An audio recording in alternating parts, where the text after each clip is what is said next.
Check out the new album from artist Mary Bue, The World Is Your Lover, available on vinyl and CD.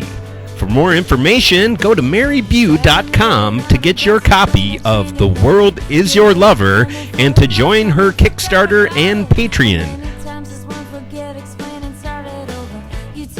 The World Is Your Lover by Mary Bue, available August 21st on CD and vinyl.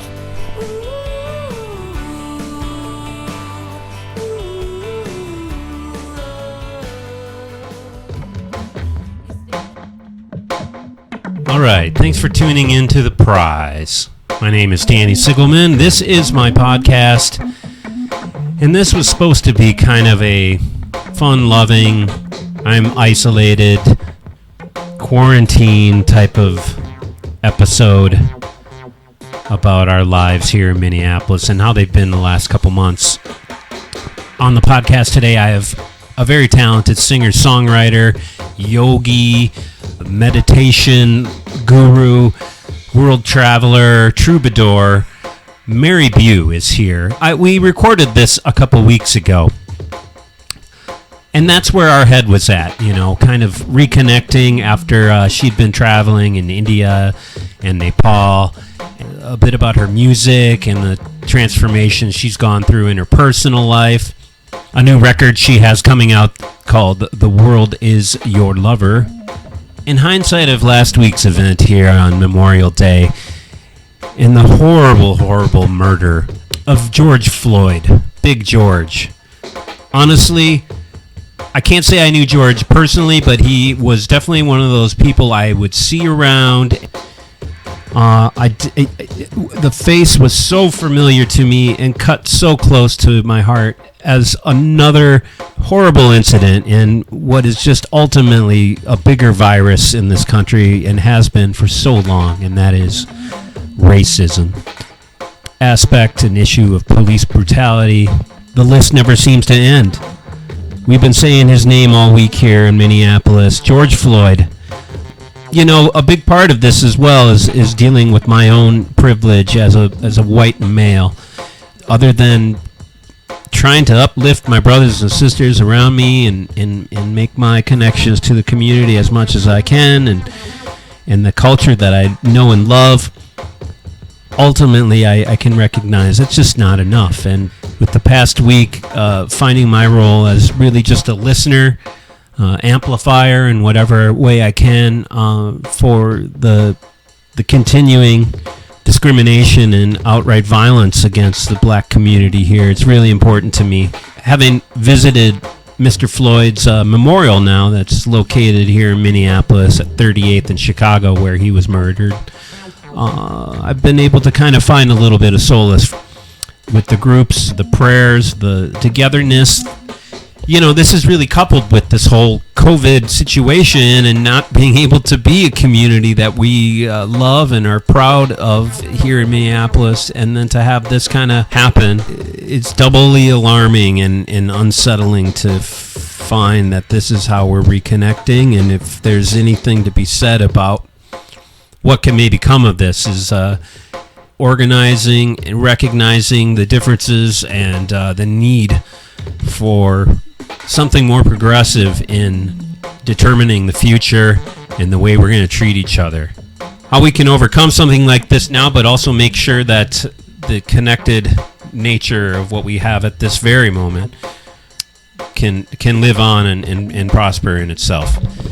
So as much as I was kind of struggling on what to say here in this intro, I just thought I'd kind of relay a fun story, and this is just the only thing I've been able to feel like I've been able to facilitate is recognizing kind of the small things, and I've kind of helped set up a little memorial outside of Conga Bistro here. I walk past the establishment where Big George was a doorman almost every day on the way to my job. So I've kind of helped with a little picture and kind of tending to it with some flowers, a little memorial for George over here in Northeast Minneapolis, to our duties as citizens for one another, and continue to kind of build on what makes Minneapolis so great, which is so important right now, and to be an example of what's transpired to really try to do better and turn this around for the future and ourselves and what really makes Minneapolis great. So that being said, it's been beacons like Mary Bue who have actually helped me get through some of this as well.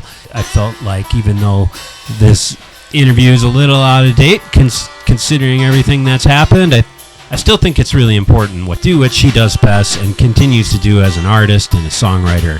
One of the more positive people I've met here in the Twin Cities for many years, and she continues to be a great positive creative force for everybody around her. And this turned out to be a really fun conversation. So check out Mary Bue, her music, marybue.com, and this interview, and more about her music and craft, and also learning how to play the sitar, which you've heard some of already here on The Prize. Thanks for checking it out, and enjoy today's episode.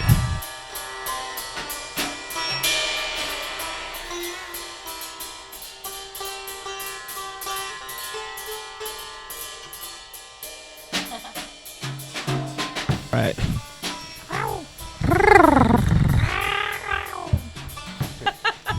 Mary, how you doing? Good. How are you? Yeah, good. Welcome to The Prize. Thanks for getting involved with this experiment I have going on here. So happy to be here. Actually, people kind of recommended that they wear their 3D glasses for this one.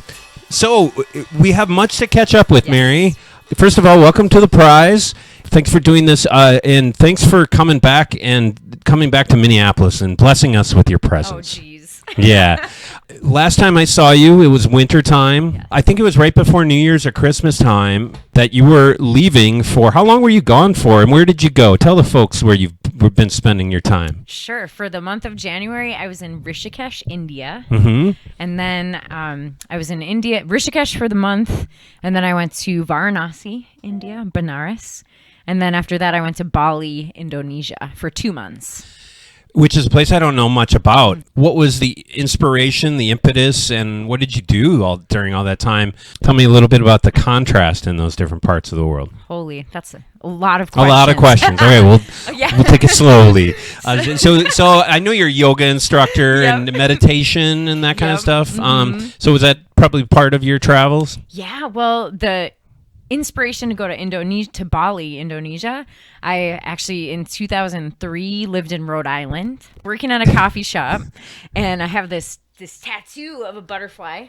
Oh, nice. And one of the patrons who would buy coffee from me was like, you should go to Bali. I was like 23 years old. Mm-hmm. He's like, you got to go to Indonesia. Like, you would love it. Just a couple years ago then, right? Bless your heart.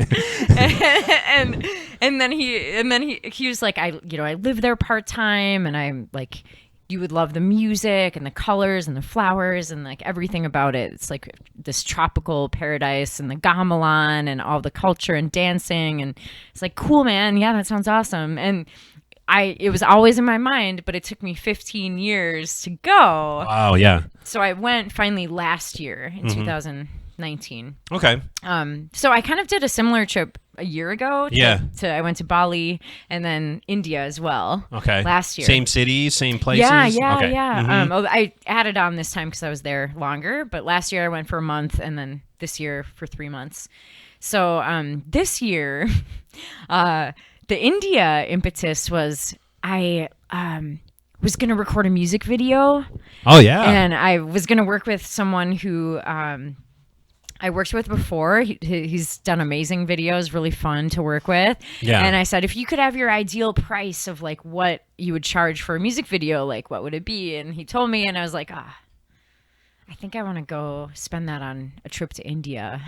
Uh-huh. And so that's like, and then for the exact price he quoted me, I found this program about the yoga of sound. See, you're very crafty. Isn't that weird? And no, it's cool. I was like, no dissing him because he deserves that 100%. But I was like, music videos are like so important, but also like, how much are they doing for, I don't know. I mean, what's the return? Sure.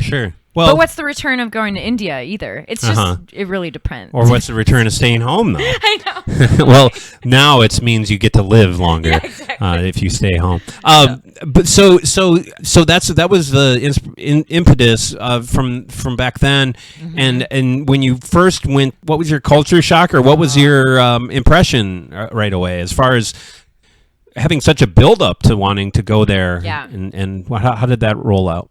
Well, with India, I had been feeling I've been teaching yoga since 2009, and I always felt like I need to be like ready to go to India. Like I have to go there. I need to like be prepared, and like I need to see the roots of like where this practice that I love came from. But I always felt like it's going to blow my mind. I need to be ready. I don't know. And then when I went, I was like, I don't know if I should teach yoga anymore because I don't understand. Like I have such like deep respect, and I like don't feel like I know enough. So my cultural shock was really depressing, actually. Oh. But like I was like amazed and had an amazing time, but I also was like this internal like I don't know if I'm qualified. Like I'm not. Sure. I'm obviously like a white Minnesotan woman. Oh, really? You know what I mean? I didn't realize that. Yeah. I had no idea. But being a foreigner, you kind of anticipated some resistance to or some unacceptance. Yeah. I mean, they're really. I found people were very excited to talk to us, and practice their English, and bring us to their brothers, uncle's, grandfather's silk shop, and bring us to the the tapestry store, and bring us to the so it was always kind of like, I want to practice my English, but I also want to sell you something. Yeah, which I mean, your commodity. Everyone here wants to sell something. Yeah, too, totally. So the second time around, you're established, and you're obviously you were prepared this time a little more for these kind of idiosyncrasies. Yeah, so I found this program to study the yoga of sound at this yoga school called Nada Yoga School. And Nada Nada plus yoga, NADA, is like translates to the union through the flow of sound. Wow. So what's been happening personally in my like music exploration and like trying to make it as a musician for 20 freaking years or however long is like this total jaded, like really angry sort of like, where am I, what's the point, like what am I trying to do here, and like getting away from the real love of like creating stuff and like actually really loving music so much. And and so I was like, okay, I want to go study union through sound and like using sound and music and mantra, working with that as like a method for transformation. Like how can we use sound and music as like a tool to like actualize or like become more like transformed or healed or like Yeah, that's interesting to me. Music essentially started out as a little bit more of a folk ethic. It wasn't until like it kind of really became commercialized as pop music. And it's interesting to me that people kind of have to go through so many kind of rituals in a typical music concert experience to sort of feel that looseness or freedom in their minds. Yeah. And you think about it, how weird is it to be a musician and have to like create something, then you gotta like hire some, or put together a packaging to promote it or to sell it to make it appealing to people, and then you hire people to get you interviews, and then you make a video and all that stuff, and then you go on tour and you got to set up the dates and interviews for all the shows and all the love me please everybody, and then hopefully they come to your show, and there's all the infrastructure with putting on a show and getting there on time and sound checking, do all this stuff. And then you do the show, and hopefully they're listening close enough that they have this kind of transcendental maybe experience or something above or meditative or enjoyable to them. So you're really just kind of honing in on that, cutting all of that out. Yeah. In more of a folk tradition, something that's probably been going on a lot longer than pop music has been around. Thousands of years. Yeah. Yes. Well, tell me more about that. And what did you discover? Well, I did discover. I discovered. Well, something has been happening in my meditation. I use sound, and I've been like doing these mantras, like repetitive mantra. That's like, I feel like when you do something repetitive, maybe it's running or like, yeah, we'll just say running. Like you're doing this repetitive motion, and then you can kind of cut through like different parts of like the monkey mind or like the incessant thinking. So when using Who was that? Was that you or me? I think it was you. Yeah. Okay. So like the mantra I've been doing, it's a practice called japa mantra, and you repeat a specific mantra like 108 times around a garland, a mala. Yeah, give me a couple bars. Well, right now I'm doing Saraswati, who's the goddess of music and arts and learning and language. Okay, so there's something called a seed mantra or a bija, a syllable that like encompasses her entire symbology, and it's Aim. So Om Aim Saraswataye Namaha. Keep going. Om Aim Saraswataye Namaha. Om Aim Saraswataye Namaha. So I've been doing that 108 times in the morning. I was just about to get into a trance there. Right. But that's what happens. Yeah, that's the purpose of it. When you're holding, so like the reason that I'm for Saraswati, it's like I am singing her divine name because I want to be graced with like this discipline and really like intentional work with my creativity. Yeah. And so that yeah, so that I can fucking practice. Yeah. So that I have motivation, and so that when I'm speaking, it's not like sounding like an asshole, which I probably do, but No, never. Mary Bue, are you kidding me? Oh my God. But so what has been happening though when I've been doing this for like 3.5 or 2.5 years every morning, and I feel like this like bodily, it's like a high, it's like a glow in my heart.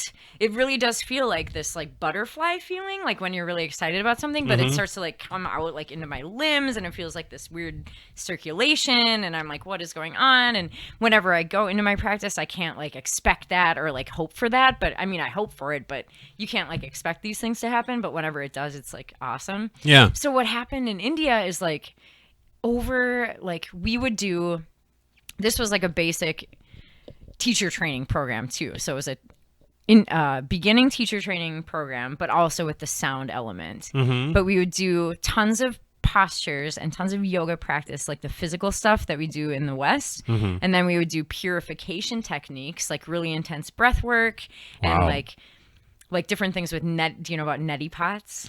No, I mean, it's like more of kind of like incense kind of stuff, or neti pots are like you actually pour salt water. You put your weed in it? No. It's like a little vessel that you pour in and out your sinuses. Oh my God. Yeah. Really? Yeah. So it's hot. It's warm salt water. Yeah. And you pour this spout in your nose and like one sinus and out the other. Wow. And then you switch, or you pour it in your mouth and out your nose. Yeah. And like all these and then like breath work that would like pump your like intestines and stuff. And then like heavy. All of this to like make your body a more pure vessel for sound. Wow. And is that something you can really like monitor? Like, do you really know like where you're at in that, or is it just kind of a constant thing? It's a maintenance thing. It's like I mean, like, well, there must have been a turning point though for you, like where you realized you maybe crossed a little bit of a threshold for yourself. Yeah, I think. I mean, it's not a competition no. or anything, but it's yeah. What did you kind of discover at the point in time where you felt like it was kind of you were really absorbing it? Yeah, it's tricky because it is like you can't like quantify. Yeah. And then also like when you feel like, oh, I've like crossed a threshold, then it's like the ego is like, no, you haven't, and then it's like way back down.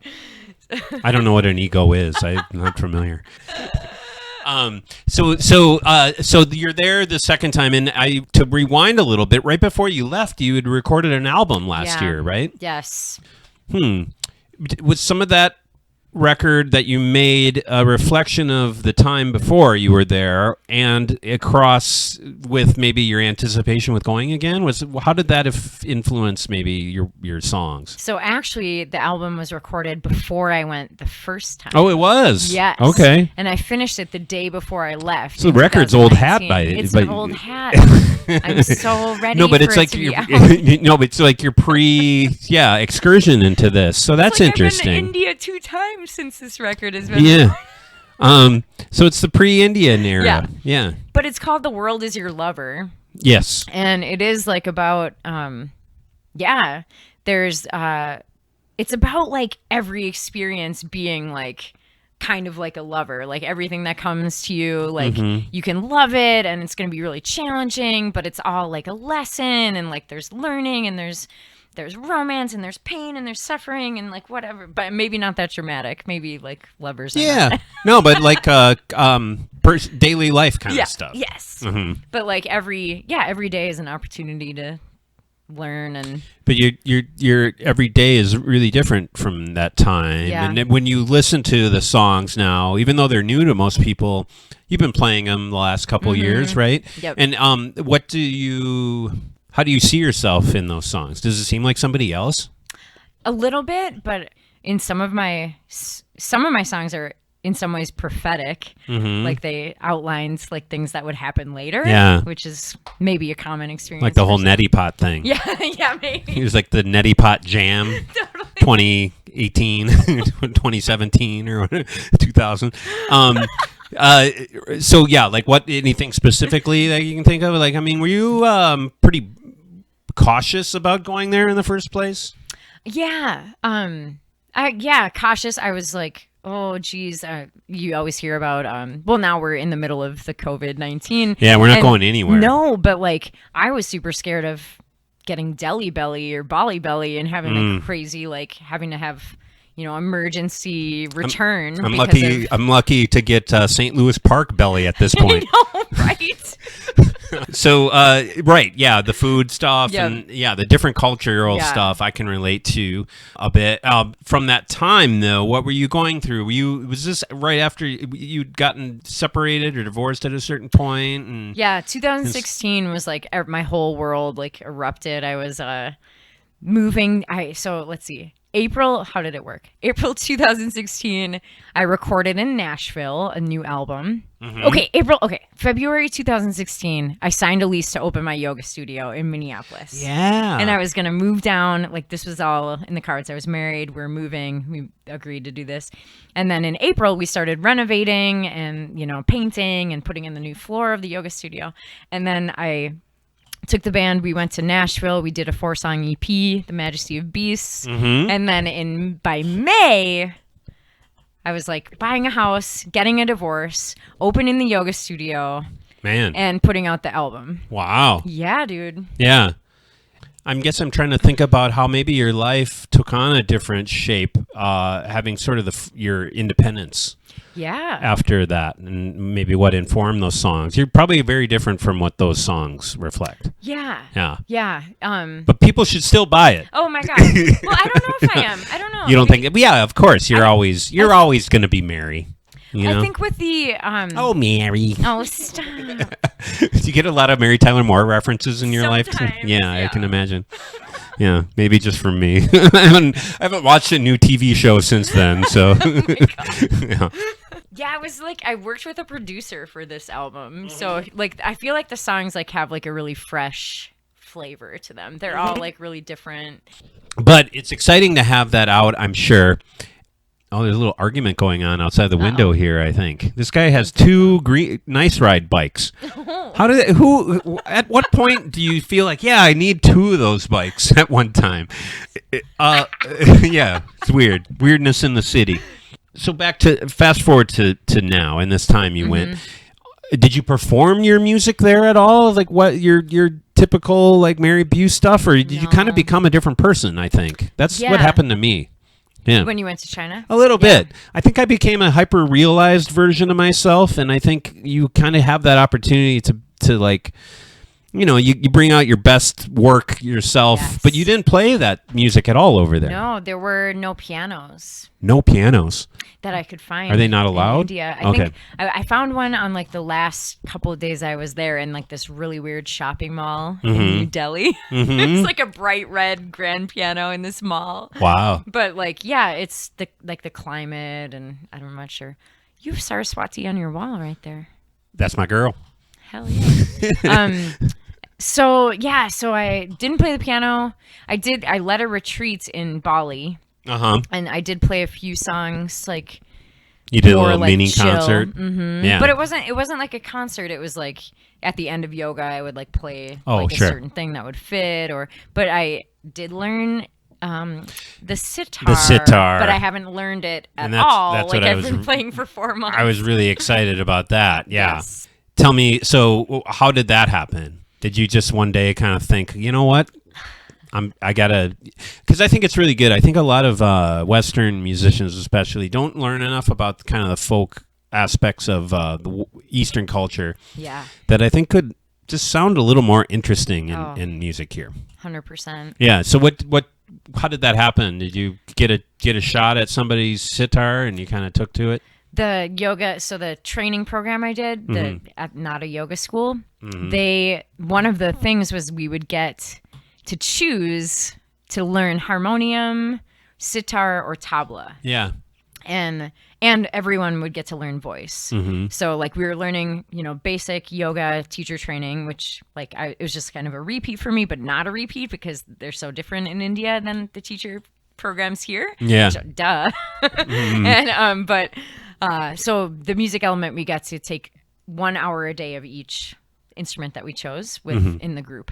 And I was like, I have a harmonium because last year when I went, I bought a freaking harmonium. That's like that piano thing. Yeah, right? It's like an organ. It's like an accordion, and you like pump air through it. Yep. Yeah. Do you have one? I bought it last time. I know. Yeah, that's like, cool. I'm an instrument hoarder. Yeah, like, well, I need, like, I can relate. Thing. Yeah. I'm like, I need. Do you play that often? I do. Yeah. Yep. Nice. I do. I use it sometimes like in yoga classes, and I brought it. I did a residency at Hook and Ladder, and we had a little harmonium jam. I know. I knew I should have gone. I know. Damn it. A harmonium barbecue. Yeah, we'll do it again. Okay. We'll do it again yeah. When we can gather. Yeah. But yeah. So I was like, I really want to do harmonium, but like, I don't know. I was like I was watching my teacher, Bhuvan Chandra, play the sitar. He's like a phenomenal sitar player. And he's like the co-founder or one of the founders of the yoga school. Dang. And I was like, dude, I got to learn sitar. Yeah. So I did sitar and harmonium and voice. So in that 28 days, I had 3 hours of instrument lessons per day, as well as like, it was like from 7 a.m. to 8:30 p.m. like for 28 days. This like rigorous, like I've never been. It's a really hard instrument, isn't it? Yeah. Yep. I mean, in some ways, I had an advantage with playing piano as well as like I sort of play guitar. Like I've been playing guitar loosely since 8th grade, but on and off. But like, on the sitar, you have sympathetic strings, and then you're mostly playing one string. At least at the beginner phase. So it's really melodic. It's not chords. It's just melodic but a lot of it is improvising, which is sort of terrifying. Yeah. Well, there's like the drone aspect too. And I guess that's where the sympathetic strings come in. Yep. Is it an instrument that can be taught even, or is it? Yeah. Yeah. I mean, because basic technique. The language of it, kind of. Yeah, like, so our scale, latida. So India, it's sa re ga ma pa da ni sa. Wow. So I had to learn that, but with that language, you could say, okay, play the sa, play the ma, play the pa, play the ni, and that's how we learned. Okay. And then you play with a pick that's like, it like sits on your finger. It like clips on sort of like think of like a paper clip on your finger. Yeah. And you're like ding ding ding ding. Yeah. And so you learn like you have to move all of the fingers along with your one finger. Yep. So you're making like kind of like a clapping. Yeah. like a one. And so you're actually using all your fingers. Yep, but you're just strumming with the one. Right. But you go up, down, and then you have to like, is it, going up? Is it going down? So you have to learn this technique with the right hand, and then the left hand is going all the way up the fretboard, and you can like move the frets. Yeah, right. I know. And I see that. I see when people play the sitar, it seems like it takes forever for them to get going on it. Yeah, you have to tune you have to tune a million things. Yeah. Yeah, we went to a few concerts in Varanasi, and it was like they'd have like a freaking hour and a half between sets. Yeah. Like there would be like talking, and they'd be inviting people up on stage, and then it's like there's like a birthday party, and then like or like get to the tunes. Come on. Yeah. Well, I suppose they don't. Do they have parking meters? Maybe it's not really an issue, But then when we leave, they'd give us like a box of food to take. Like, it was just like really cool. Man, I've never seen anybody do that here. No. It's so weird. I got this box of snacks in the mail today. What? I have no idea where they came from. We'll have to take a break and have some chips or something. Nice. Yeah, I mean, I feel like it's kind of a thing now. It's a COVID thing to maybe kind of provide people with sustenance and very. Nice. So yeah, I just got this in the mail before you got here, and I opened it up, and there's like a little can of It's like a weird. Everything's like airplane sized, like a little can of Pringles and I don't know, jujubes or something. I have one waiting for me. You never know. I have no idea what mailing list got me these, but I'm going to join under my neighbor's name.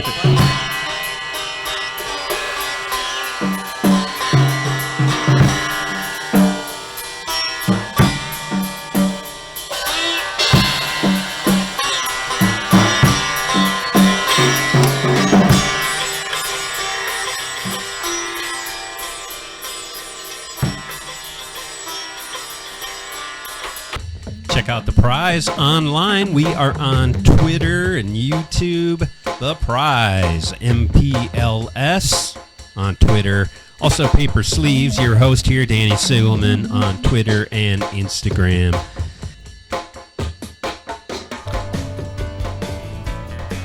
Check out the new album from artist Mary Bue, The World Is Your Lover. Available on CD and vinyl at marybue.com.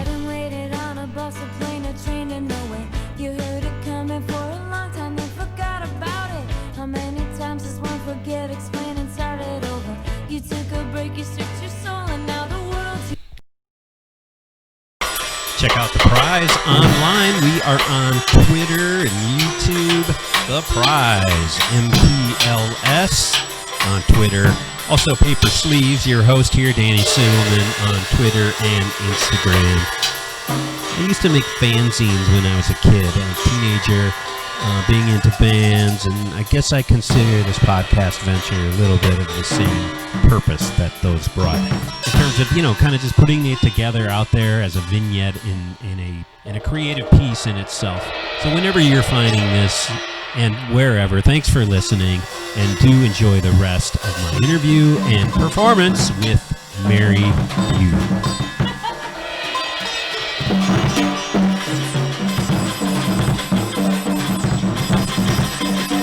Anyhow, so this music scene there is very different, of course, and the lifestyle is, of course, very different. How was it coming back? Because I know personally it's really hard to have this like reverse culture shock. Yeah. And even weirder maybe now in the time of this kind of pandemic and stuff. How did that roll out for you? Yeah, so I was in India, and then I went to Indonesia. Mm-hmm. And so, tell me more about Indonesia. Oh, it's like heaven. I bet it's cool. So India is like so intense, and it just like felt like a little more challenging as a woman, I guess. But Bali, it's like really felt very more comfortable, and it's like this tropical paradise island in the Ring of Fire. So there's like volcano and ocean. Did you see any volcanoes erupting? I did not see any erupting. Yeah. But But 2 years ago they did. Did you like explore them at all? Yeah. Wow. Went to around, actually, this was like a really amazing Mount Batur, volcano Batur. There's a actually ancient cemetery there called Trunyan, and mostly people are cremated in Bali. And here there's a tree that only the villagers, when the villagers of this tiny little town on this mountain lake die, the villagers are buried there. There's 11 spots made out of these like little bamboo, like sort of caskets, but the bodies are just laid on the ground. Yeah. And the tree is said to have like such a powerful scent that you don't smell the decay. And this is like the only place in Bali that does this, probably only in the world. It's like this tree absorbs and helps. It's like this sacred tree that absorbs their energy. Yeah. So you take this like boat to this cemetery and you can like witness this like burial experience. So, but they're not. Are they actually buried, or they're above ground? Yeah. So not buried. They just kind of decompose. Wow. And there's like, and then there's like a big shelf by the tree of like all these skulls, because when someone new dies in the village, they'll remove the oldest body and then put all their like bones and stuff like piled up. It was, whoa. So I like. And you saw these bodies and stuff? I read about. I don't know how I even found it, but I'm like sort of obsessed with like interesting, like sort of morbid. Like I write about death a lot. Interesting death rituals. Yeah. What fascinates you about death? Well, I mean, we're all hurtling in that direction. You know, we're just here, especially for a short lately. Time. I know. Yeah. Yeah, and it's just like how precious and amazing life can be, and then then we die, and it's just like this mystery of like what happens and how do people honor that, and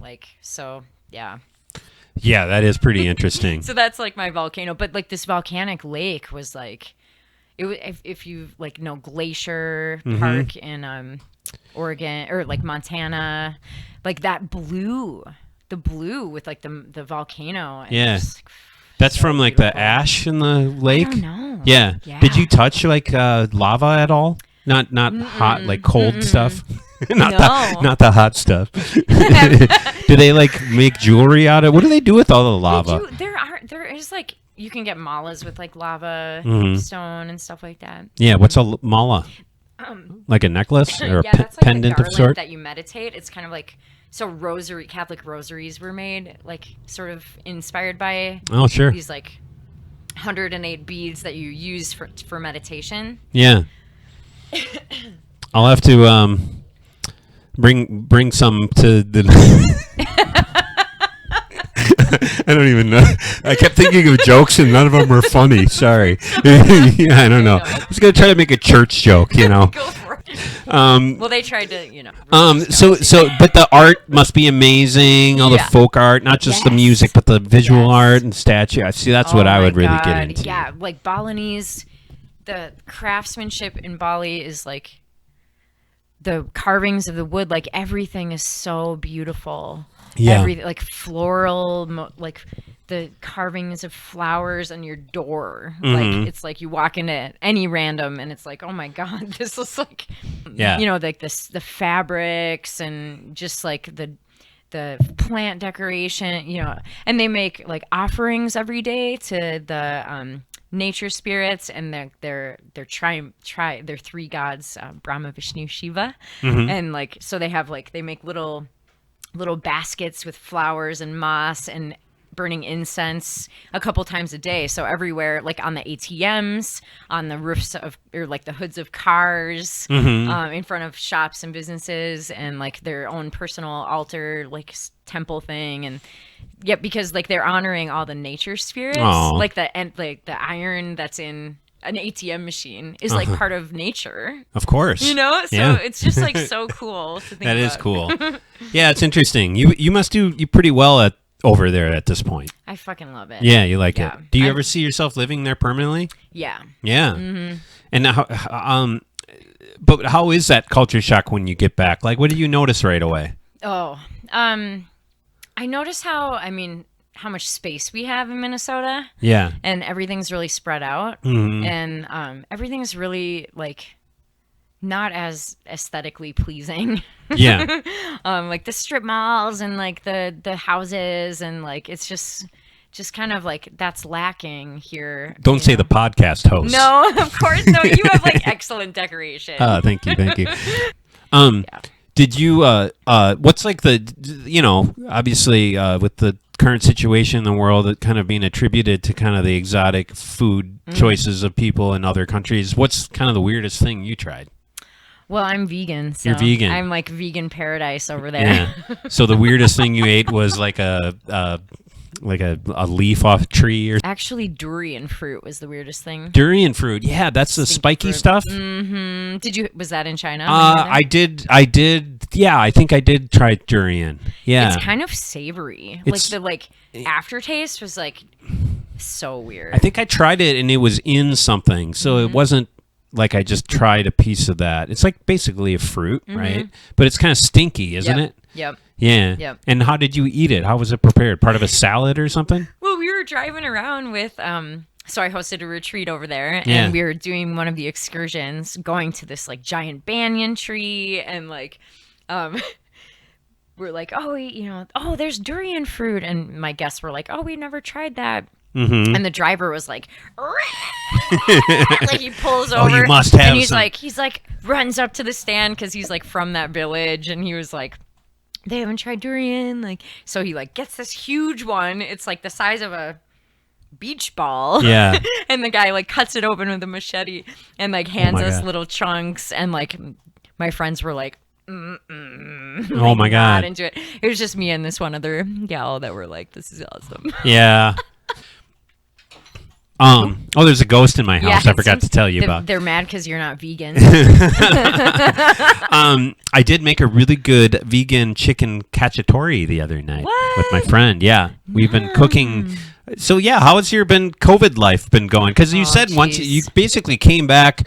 When in March? Yeah, end of March. I came back 2 weeks early. 2 weeks early? Yeah. Oh, because of all this? Really? Yeah, the U.S. administration put out a level 4 travel advisory, and they were like, U.S. citizens have to come back by any means possible. That was in the text. And then if you don't, then you'll be... might have to stay indefinitely. Be prepared to stay indefinitely. And I was like, hell yeah!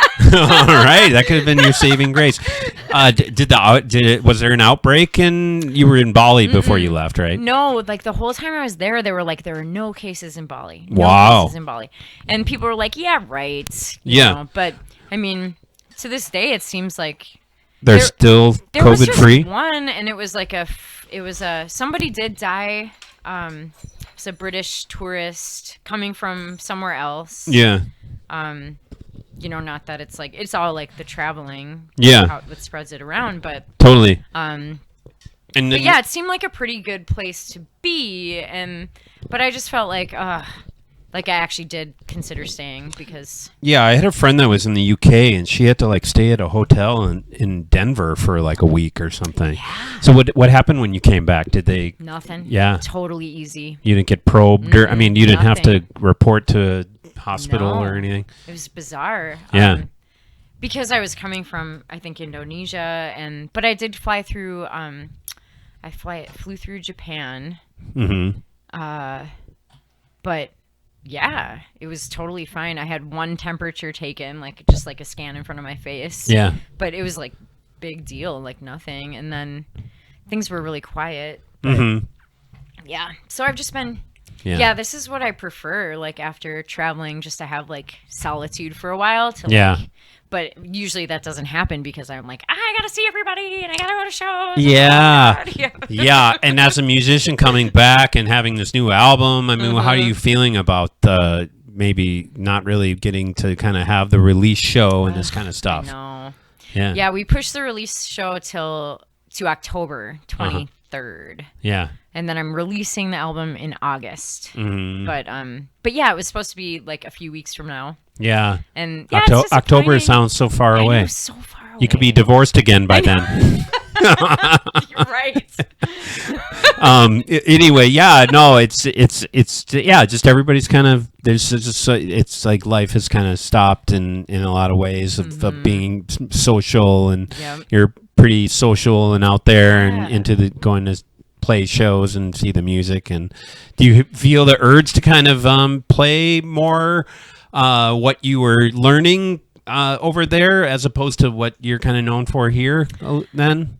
Yeah, interesting. Like before I left, I was like, I feel like I'm not really drawn to playing as much as I was. Yeah. And that's just been like over time happening. But then I was like, because I was trying to like reconnect with why am I doing this in the first place? But then I just love my band so much. So anytime I can like be with all those people and have like that sort of like energy with everyone, it's like phenomenal. So I feel like some interesting things will come of this new instrument, which I was like, my teacher was like, just play scales for a year. Yeah, just go up and down.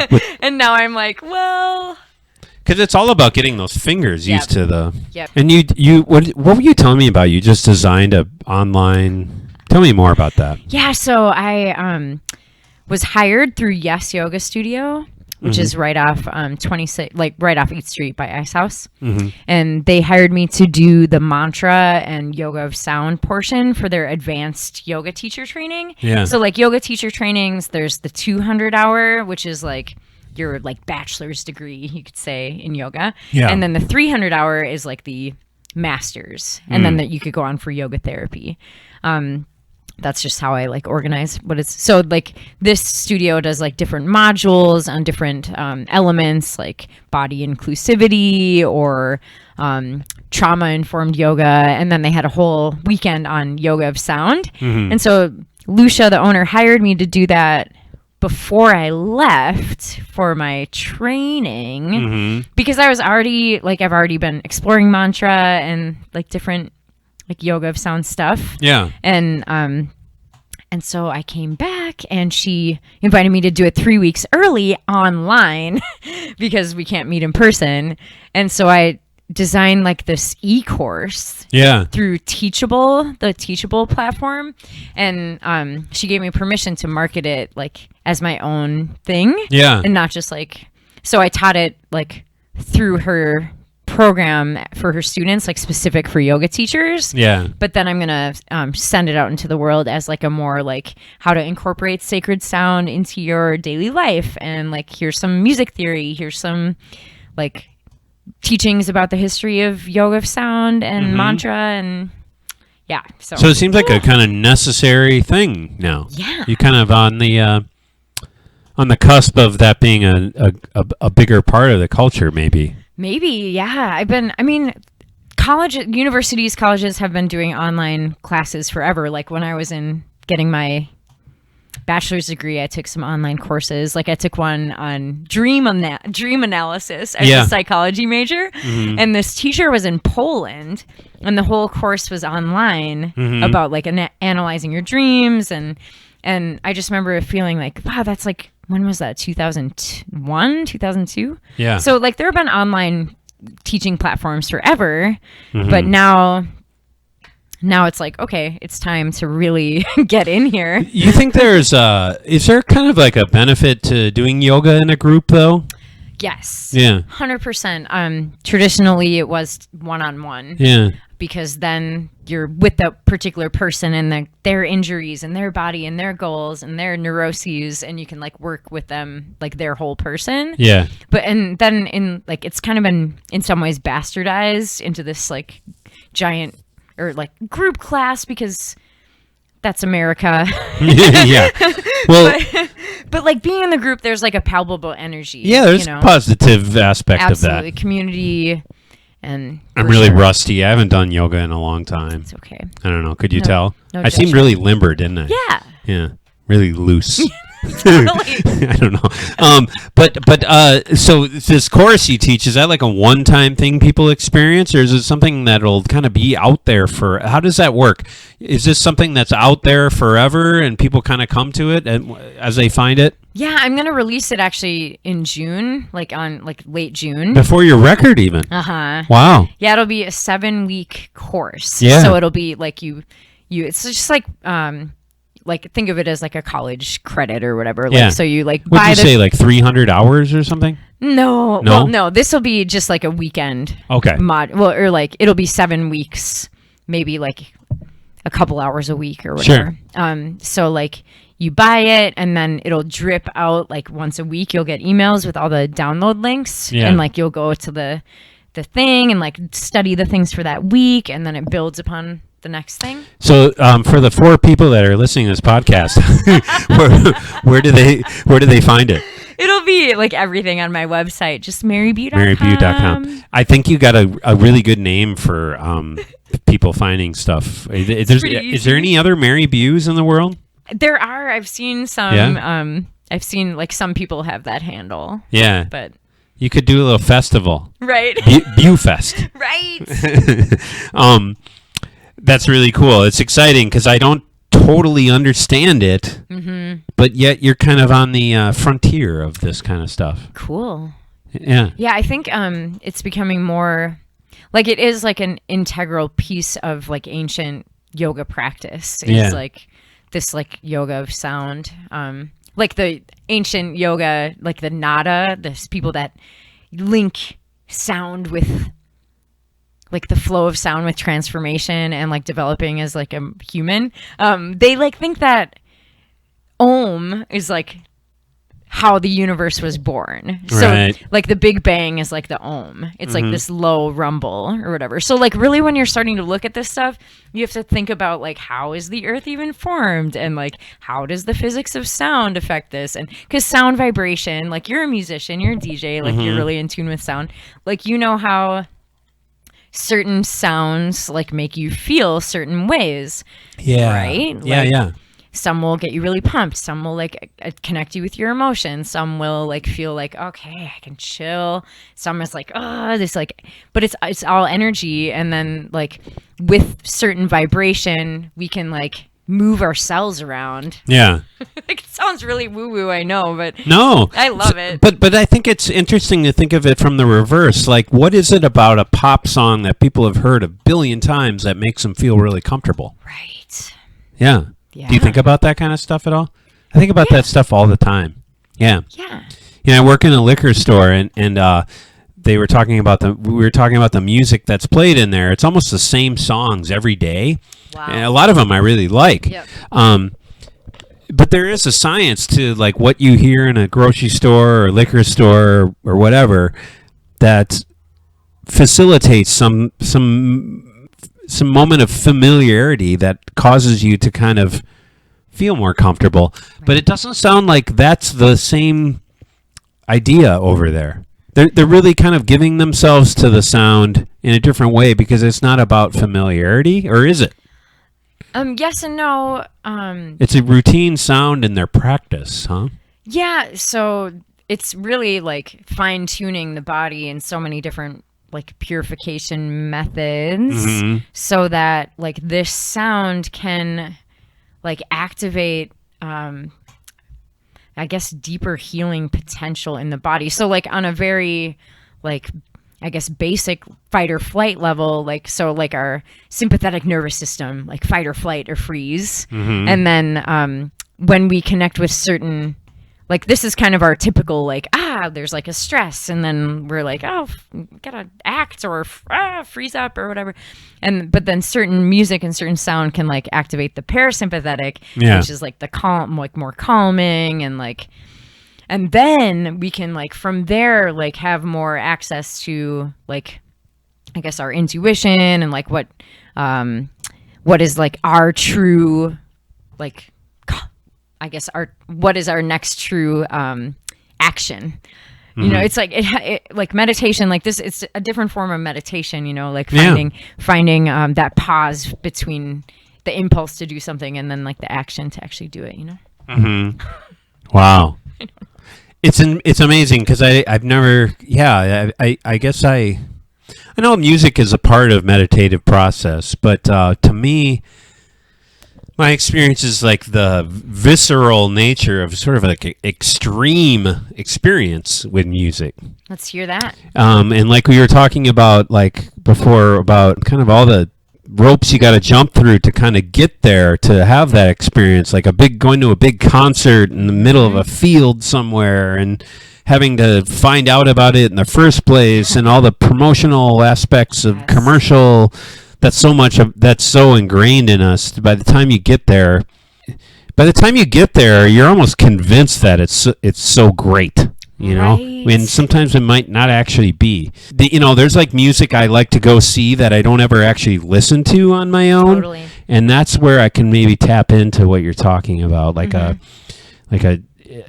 like the insanity of like a really heavy, like technical, like they call it like technical metal. Are you familiar with the technical metal genre? Not really, but I can like. Did they have that in Bali? I think there are a lot of people really into metal in Bali, actually. Yeah. So like this kind of up and down nature of the music that I don't completely, it helps if I don't totally understand it, because I'm able to kind of like experience it, and like the bobbing and the kind of like visceral nature. Like when you can actually physically feel sound. Yes. That must be kind of more what you're talking about. Yes. And I think that happens a lot in Western music still. But talk about that. When you're physically feeling a sound, like how do you create that in your practice? Yeah, I think about, like, I used to be big raver. So when you're saying like, finding the venue and like the whole experience. Yeah, I noticed those glow sticks in your bag when you got here. Yeah, right. But that bass, like that, I'd be like up there by the speaker and like feel the bass like right in your chest. So this is like a more subtle, experience of so like different levels of sound. There's a talk of the main level, the Vicary. Might be from pronouncing it incorrectly, but like the vocal audible type. And then going to the medium type, that's more like whispering or like low, like quieter. So this is like with mantra or like chanting. Yes, yes, yes. So like loud and then whisper, and then internal, that it becomes more of like a synesthetic experience where like you're feeling the sound, but maybe like sensing other things, like sensing like a bodily feeling or like a color or maybe a smell or like some other sensory thing is activated. And then the final level is para, which is like above like the greatest. And that's like a full absorption. Like when, like if ever you're in the flow state, that's like a more like Western way of thinking of it. Like just like completely absorbed in the sound that like nothing else matters. And it's like a pure. The flow state. I like that. Yeah. Like athletes when they're running and it's like nothing else and they're just absorbed. And I had a few experiences. So do you know what a kirtan is? No. So a kirtan is like, so there are like 6 different yogic paths for like self actualization or like full like realization, like heading in that direction. And like one of the paths is called bhakti yoga, and it's like the yoga of the heart and yoga of devotion, and like really you're singing like divine names. And but like, you know, it could be nature, like mostly it's like divine names of God or whatever God is to that person, whatever. So kirtans are like people in a group, and it's like call and response. Like there's like the leaders, and they're like saying this phrase, and then the audience says it back in response. And there's like tabla and harmonium and like maybe sitar, and like everyone has like a shaker, and like big groups of people. And they became really popular in the West here with like Krishna Das and Jayutal. And like so in the first like week of this school, my teachers led this kirtan, and like there were only like 9 students because it was January and it was freezing. Oh wow. And yeah, like they don't it gets cold over there? Oh yeah, it was like 40 degrees and like no heat. Yeah. And I like did not bring any Minnesota clothes. Yeah. I was like freezing. But anyway, they did this kirtan, and they were singing to Shiva. Shiva's like the god of destruction and transformation, and pretty rad guy, cosmic dancer guy. And I just started like ecstatically laughing, like ridiculous, insane person. Wow. Like I could not control it. I was like, it was like, I was like shaking, and like, I felt like, what in the hell is going on? And I like could not stop. And this happened like a few times. This happened in like a singing course that we were doing. Yeah. And like the teacher, Shivananda, he was like trying to have us sing scales, but it was like way too high in my range. Wow.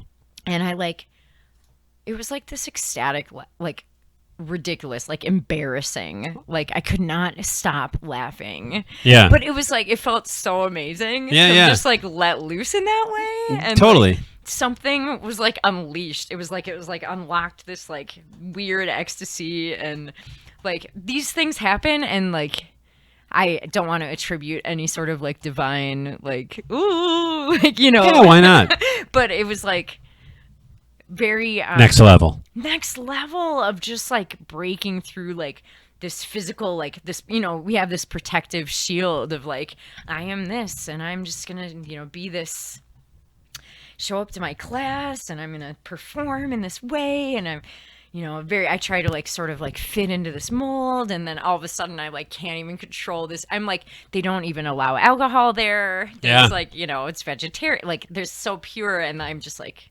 completely out of control laughing. I know. Well, that sounds like a really positive experience, though. Yeah. Yeah. Yeah. That's awesome. That was this most recent visit, or was that the first? In Okay. January. Yeah. So do you have any plans of returning to? Yeah, I'm going to be returning to Bali every year to lead my retreat there. And that's like a creativity retreat, creativity and yoga. And I plan to go back to Rishikesh and study with my teacher, Sitar, in October of next year, 2021. Okay. Yeah. To study sitar exclusive. Is there any places in the Twin Cities you can take sitar lessons? I researched, do you know about Ragamala? Dance yes. Yeah. So one of their live musicians, offers sitar. He teaches at McAllister, and I haven't reached out to him yet, but I'm going to. Sure. Yeah. That sounds great. Yeah, because like just doing it on my own, it's like just fucking off. It's hard, but it's, you know what? I feel like anything sounds cool on the sitar. You know, it's amazing. Like I was listening to the song "Come and Get Your Love." You know that song? Yeah. That's got some wicked sitar on it. You can't tell me the guy playing that had any idea what he was knew what he's doing. You know, I love it. And a lot of pop music, to me, no matter what it is, if it's got sitar in it, I'm totally down. So for sure. Well, I'm excited to hear you play some sitar. So you brought it along here, and was it kind of a hassle to bring it back from there? It must have been. Did you have to buy a seat for it or anything? No, like my sitar. It wasn't the original one I wanted, but then I saw it and I fell in love with it. And it is a double gourd. So like the base, it's gourds. Yeah, like tell me, pumpkins. break down the sitar for us. So yeah, there's like it's made out of a pumpkin. Yeah. And then there's gorgeous wood, and then all these like sometimes really ornate carvings. Yeah. And then a big neck, and then sometimes there's another pumpkin that's screwed in on the top. Right. And does that resonate? Is that like to make it resonate? Yep. Yeah. More resonation. And bridges, and then there are like a few beads at the end and at the top for fine tuning the strings. Yeah. So like you can tune only so much with like the tuning peg, and then like there's like these like beads that you can move up and down on the strings. Yeah. One is like carved into a swan shape. Aw. I know. Yeah, is that pretty standard? Are there symbols along the design of each sitar? Yeah, I feel like they're very like Saraswati, because her her vahana or vehicle is a swan. Like each deity has like their own animal. Yeah. Or a few animals, but what's yours? Butterfly. Oh yeah, butterfly. Yeah. That's awesome. I like manatees too. And the heron. And heron, manatees, and butterflies. Perfect. As far as what, like my spirit animal? Yeah. I'm not sure. I'm definitely a cat person. I don't know if you noticed that. You know, the first movie I saw was ever in a movie theater was called Pete's Dragon. Did you see that movie? Yeah. You know that one? I think they were going to make a remake of that. hope so. I don't know if that ever happened. But I love dragons, too. Aw, and I think cool. that was part of my appeal in China is like dragons and Asian art in general. I like the idea of something that probably doesn't actually exist in real life. Yeah. But is kind of reptilian and seems like it could be real. I think we attribute a lot of our personalities in the animals that.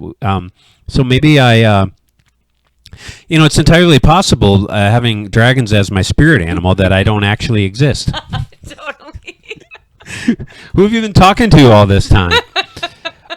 Well, Mary, thanks so much for coming. This has been really awesome. And it's awesome that you came here, and I'm so glad to have you back in town. Thank you so much. I think the Twin Cities is better off with Mary Bue around, but I totally get it if you end up living in Bali permanently. I think you're the next deity. Are there like new deities every year? Do they do that? Is that a thing? No. No? Oh my god. So what's the criteria?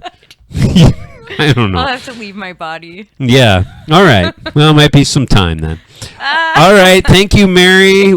Looking forward to all that's coming and the new record again. You want to give let's give your little all your tips, all your social medias. Oh my god. Yeah. So in the ethereal universe that we all exist in now, how can one find what you're up to?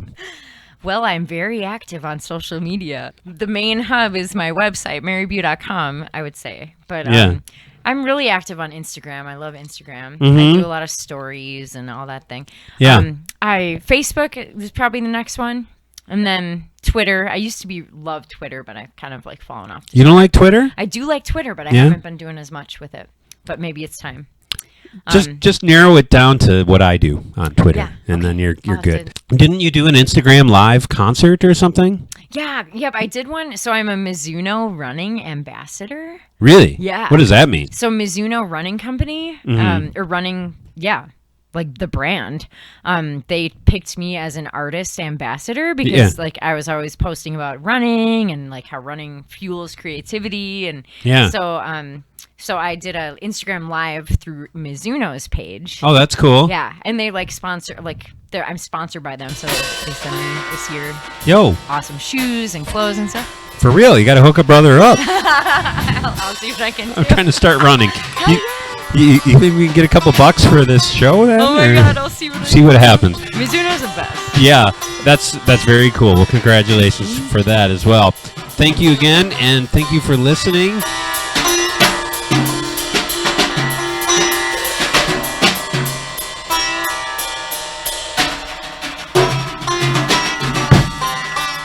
See, that was awesome. Thank you so much to Mary Bue for coming by a few weeks ago and doing that fantastic interview with us. You can find all of her information on her website, marybue.com. That's B-U-E. She's also on Twitter, Mary Bue Music, and Facebook, all the places to find out what she's up to and more about her music and her new record coming out called The World Is Your Lover. It sure is. And I just want you all to take care of each other. Keep moving, keep learning, and we can stay connected like this and find new things to find inspiration from and connect. Makes me feel really positive and gives me encouragement. Thanks for listening. See you next time on The Prize.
Check out the new album from artist Mary Bue, The World Is Your Lover, available on vinyl and CD.